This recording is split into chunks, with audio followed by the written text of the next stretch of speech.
మేమైతే dragon fruit మొక్క వేసి 2.5 ఇయర్స్ అవుతుందండి. ఆన్‌లైన్‌లో అయితే 3 కలర్స్ బుక్ చేశాననమాట. అవి చాలా చిన్నగా వచ్చాయి. మనకి అరచెయ్యంత పొడవులో ఉండేవన్నమాట. పసుపు కలరు, పింక్ కలరు, అలాగే లోపల పింక్, వైట్ ఉంటుంది కదా! అలాగే 3 కలర్స్ అయితే ఆర్డర్ పెట్టాను. ఇవి ఎప్పుడు చూసిన మొక్కలనేవి ఇలాగా డ్రాగన్ ఫ్రూట్ అనేది రాలేదనమాట. ఫ్రూట్ రాకపోయేసరికి ఇవి రావేమో అనుకున్నాను. కానీ సడన్‌గా ఒకరోజు చూస్తే గ్రీన్ కలర్‌లో వచ్చిందనమాట. అయితే అప్పటికే ఫ్లవర్ అనేది వచ్చేసి ఫ్లవర్ కూడా వాడిపోయిందనమాట. ఇంక చివర వచ్చేసి ఫ్లవర్ వాడిపోయిన దగ్గర నల్లగా హోల్‌లాగా వచ్చిందనమాట. నేను ఇంకా ఈ ఫ్రూట్ అనేది పాడైపోయిందేమో అనుకున్నాను.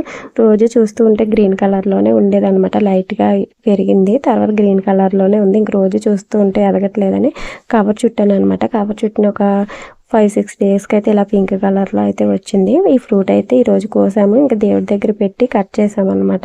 ఇదైతే పింక్ కలర్ వచ్చింది. లోపల ఏం కలర్ ఉంటుందని సర్ప్రైజ్ అనమాట. ఫస్ట్ టైం వచ్చింది కదా! ఫస్ట్ అయితే ఈ ఫ్రూట్ మొత్తం గ్రీన్ కలర్ ఉండి చివరి ఎడ్జెస్ బ్రౌన్ కలర్‌లో ఉండేవి. తర్వాత ఫ్రూట్ అనేది హ్మ్. పండిన తర్వాత ఇలాగ పింక్ కలర్ వచ్చి చివరి ఎడ్జెస్ అయితే గ్రీన్ అండ్ బ్రౌన్ కలర్‌లో ఉన్నాయన్నమాట. ఇదైతే పింక్ కలర్ వచ్చింది. మేమైతే చాలా హ్యాపీగా ఫీల్ అయ్యాము. ఫ్రూట్ కూడా చాలా తీయగా ఉండండి. ఎటువంటి కెమికల్స్ వేయలేదు కదా! ఆర్గానిక్‌గానే వచ్చింది కాబట్టి ఫ్రూట్ కూడా చాలా తీయగా ఉందన్నమాట. మీకు ఏ కలర్ ఇష్టమో కామెంట్ చేయండి.